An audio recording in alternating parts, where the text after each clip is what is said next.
Okay, good morning. The reason why I filmed that military helicopter is because I've been completely forbidden and commanded. Forbidden and commanded, and I still am. From talking about anything the military does, even when it's in the. Hold on, there's really loud mufflers. Okay. Even when it's that obvious, okay? And I can't talk about anything. And it's really hard, okay, to do that because you can only figure stuff and things I am witnessing, okay? That was a long time ago, so. Right, okay? And that was not the first time, but I literally can't allude or hint or talk about anything they do or have done. What I need to say is 30% of the U.S. cooping military, not 30%, I don't quite know what I mean by this, so I'm sorry, I'm overwhelmed here with the hostage situation and the terrorist cell situation, so I'm not going to really truly apologize for the way I come across on camera, but I'm just saying, to be polite, as a term of speech, I'm sorry if I am confusing. I don't honestly care right now. What I mean is 30% of the U.S. military that is now in the Middle East are the cooping military. The good guys were there, okay? They were sent in, and I put that up. I said, this is good guys. And then I've been making it clear who the cooping is. And you saw how the Russia good guys were helping the U.S. good guys. And they took out the Syrian ISIS leader. All hell broke loose here 24 hours after that. And that's why, because the Russia good guys are helping the U.S. good guys do the right thing. Okay, so these neo-Nazi cooping military men in the United States with the cooping Russian military, because there's all these rebel sections of very dangerous militaries right now.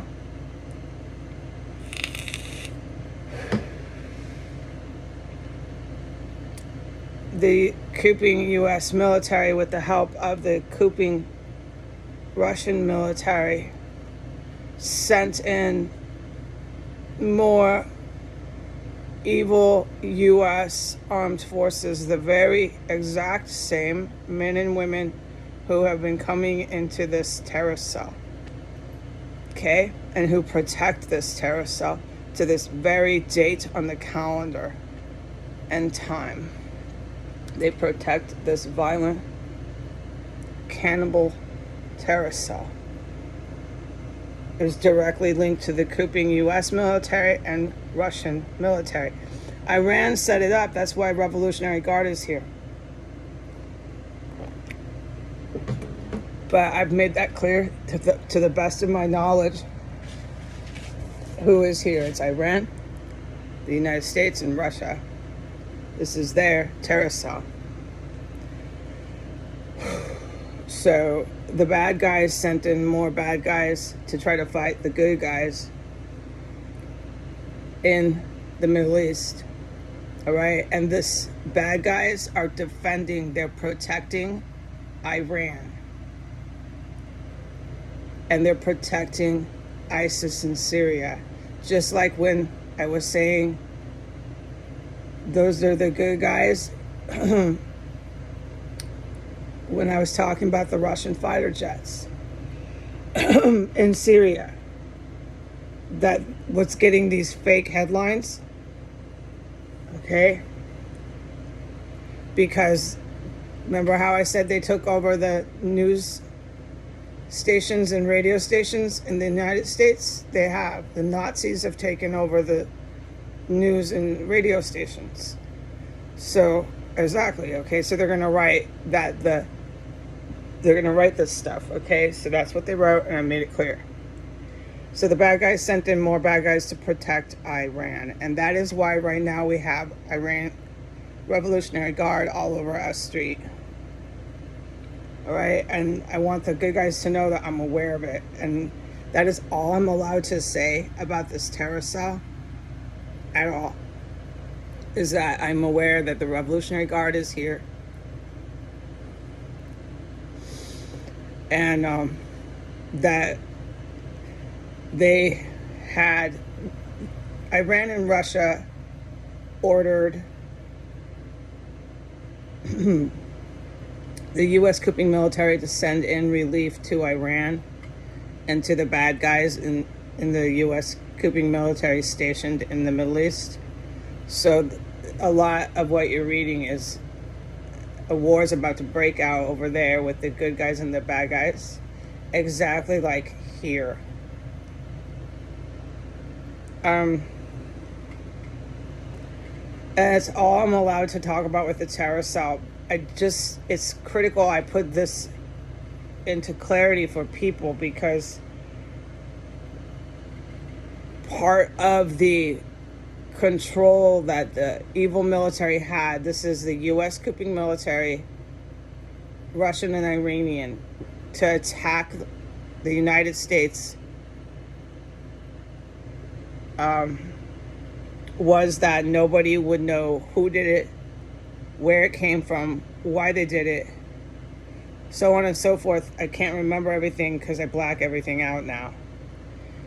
Okay, that is completely destroyed thanks to me, all right? And part of that is thanks to God, because I lived through the chemical weapons they kept using on me. The very painful, excruciating, a couple of them.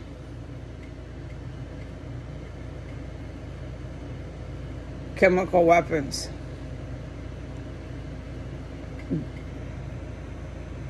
Gases. And toxins. And I thank God for that, because I lived through their constant attacks on me for the last 5 years. And so now the world literally knows what is going on. And you understand why we have a new constitution, new government.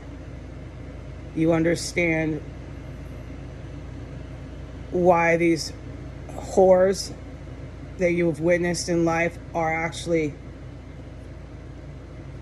atrocities from warfare. It's not just how the earth is and it's a miserable place to be. It's a war atmosphere you are living in, and your governments are trying to silently overthrow their governments and give it to a neo-Nazi Iranian caliphate. It's like a caliphate. They'll never have it, but they're going to keep persisting like they are right now. And the caliphate has sections. This was the big kahuna to the far right in Europe. These neo-Nazis wanted the territory of the United States. And the Iranian government wanted the territory of Europe. Iran was going to take Europe exactly like they took Iran in the 70s. They were going to steal. Just like they stole all my packages for years, steal all my mail. They steal and lie their way into power, and they think that's how you win. But in actual war, there is no winning. It's victory or it's defeat. And true soldiers know when to back off, and they know when to run. And that's not what we're dealing with Iran and the United States. The white ones and the Arabic ones are too insane by definition, clinically insane by definition, to know when to stop.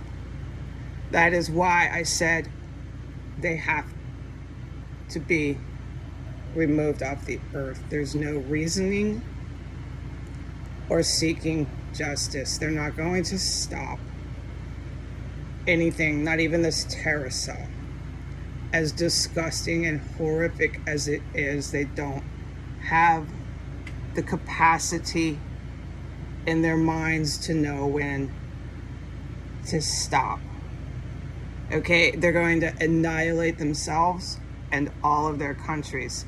This because they had no sound mind. This is why with the territory of Saudi Arabia, the territory of Iran, some of the countries that followed them in the Middle East, the people living under these tyrannical governments, there's really, really nice people in Saudi Arabia. They are so wonderful. Okay, they're not going to be persecuted and bombed by the good military. They know that there in Saudi Arabia, the population that is not ISIS, that is not Al Qaeda. They know that. Okay, the only hardship is that there'll be these miserable lines to get your stuff and things for a couple of weeks. That's what I said. After that, all the funding and resources is to rebuild anything that they might need and get back on track to a normal way of life. And it's going to be this really beautiful thing to watch a healthy, humane government system come next in these countries. No more Middle Eastern drug lords, drug smuggler, declaring they are kings and declaring they are religious figures. Okay?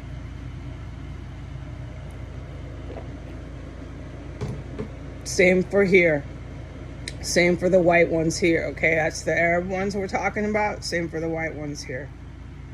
And that's what's been taking place, has taken place. When I say that we have a parliamentary type system and the top heads is the military is the top head acting as president so that this never happens again. This will never happen again. You'll never have a superpower with all this militarization and weapons terrorizing, by definition, terrorizing everybody in the world. Okay, goodbye.